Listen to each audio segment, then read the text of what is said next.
Good day, everyone, and welcome to our series on basic food safety presented by Sirius SA. Today, we will be looking at a very important topic of cleaning and housekeeping. We will look at why cleaning is important. We will look at how to clean, the factors determining the effectiveness of cleaning, as well as good housekeeping practices. Firstly, why is cleaning so important?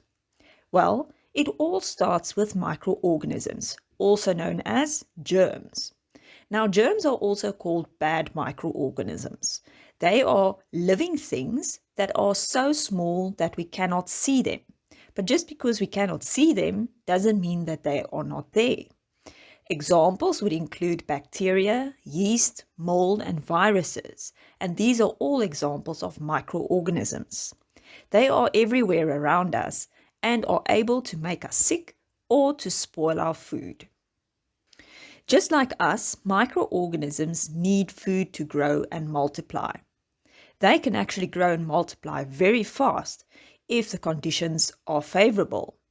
If you look at the right-hand side, you will see one little microorganism that splits into two to form two additional microorganisms. Each one can split into again, and in that way they multiply and become more and more in your food product or on your surface. So from one original cell, you can get thousands and even millions of microorganisms. That is why we need to remove the leftover food from our equipment surfaces so that they cannot grow there. What will happen if we do not clean properly? Well, if you think of that layer of food product left behind on equipment surfaces, that food layer becomes food for the microorganisms to grow. If we then add new fresh product into this dirty container, we will contaminate the fresh product with the bad microorganisms. Now, what does the word contaminate mean? Contaminate is just the word that is used when bad microorganisms are added to a food product. So cleaning as soon as your equipment is empty is very important in order to stop the growth of microorganisms and the spoiling of your product.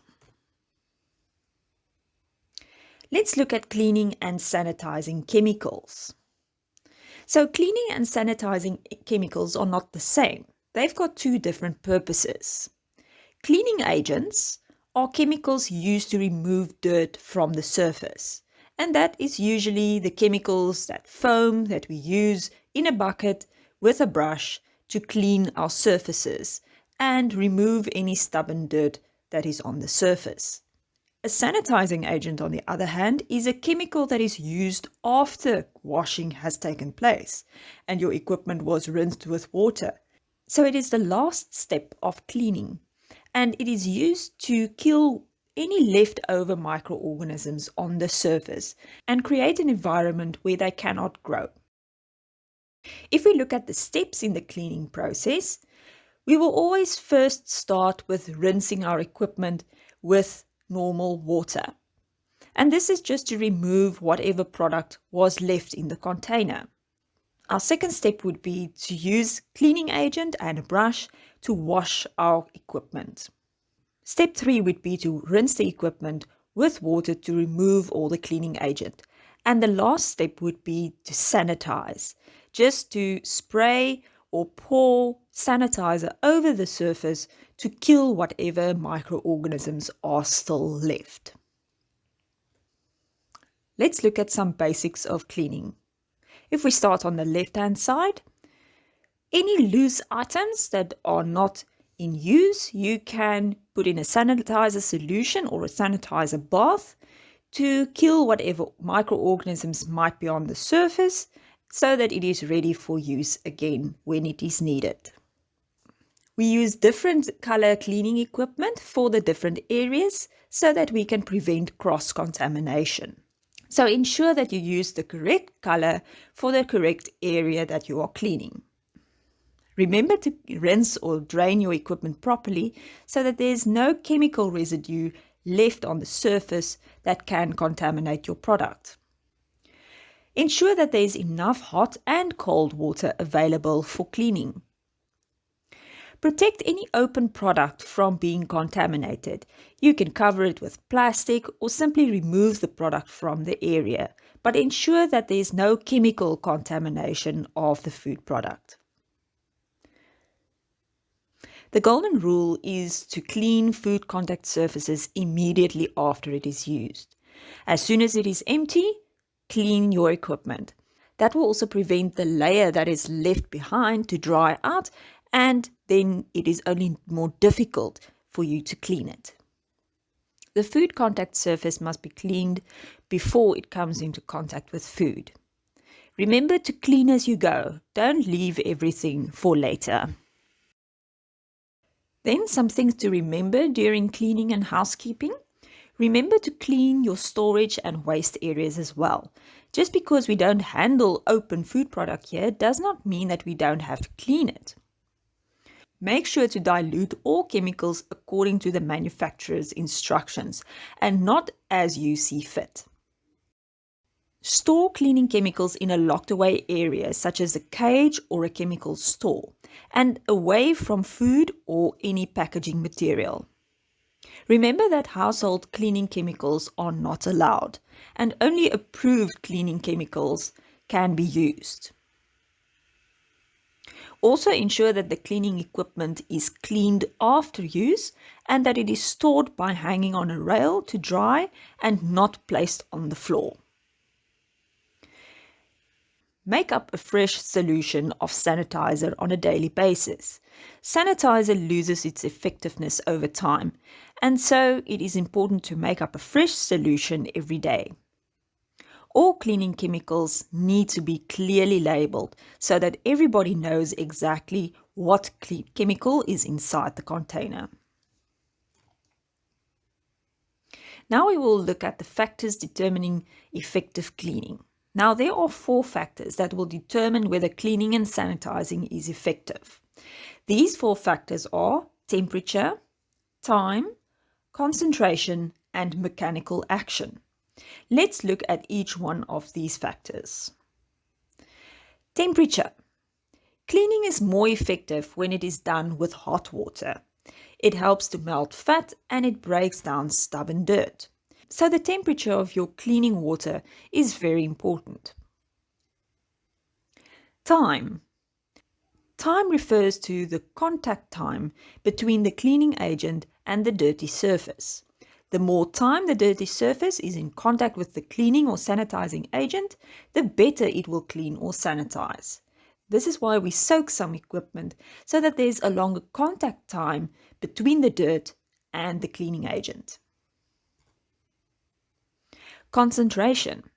All detergents and sanitizers work best when they are made up in the correct concentration according to the manufacturer's instructions. It does not always work better if it is made up in a stronger concentration. So don't think that just because you make it stronger that it will work more effectively. Mechanical action refers to manual brushing, scrubbing, or wiping, or even high-pressure spraying. And this is more effective in removing the dirt. So these are your 4 factors: temperature, time, concentration, and mechanical action. If these 4 things are applied correctly, then you will clean effectively. Let's look at some good housekeeping practices. Firstly, for storage. Store products away from the wall and not in direct contact with the floor. That will help you to clean around the stored product and also underneath, and it will prevent pest infestation, pests hiding underneath or against the wall. Food containers must have tight-fitting lids to protect the food from dust, pests, or any other contamination. Once you are done with a food container, replace the lid as soon as possible. Shelves, whether it is in the storage area or in the food service area, must be cleaned regularly and it must stay free from dust. Waste management. Waste bins must be lined and have tight-fitting lids. Remove waste as often as necessary from your food handling area so that there's no accumulation of waste. Waste bins must be cleaned and sanitized regularly. The waste area outside must also be kept clean and in a good condition, and the waste must be removed regularly. Inside the food handling area, remember to replace the water and cleaning agent of the food bath regularly. The more people that walk through the food bath, the dirtier the food bath will become, and then it becomes a source of contamination. Never use a hand wash basin for cleaning the facility. Hand wash basins are only there for hand washing. Chipped, split, cracked or dirty equipment or surfaces may not be used. If you see something that is split off or cracked or broken, report it to your supervisor. This must be replaced in order to prevent contamination of the food product. Do not leave water hoses on the floor, but place it on the reel. Never stand on food handling surfaces or containers. This can also cause contamination.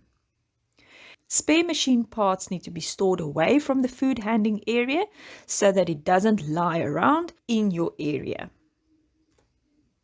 The golden rule is to always think of what can contaminate the product and then to take action to protect the product from that possible contamination. Thanks for watching the cleaning and housekeeping part of our basic food safety course. Remember to complete the quiz after this.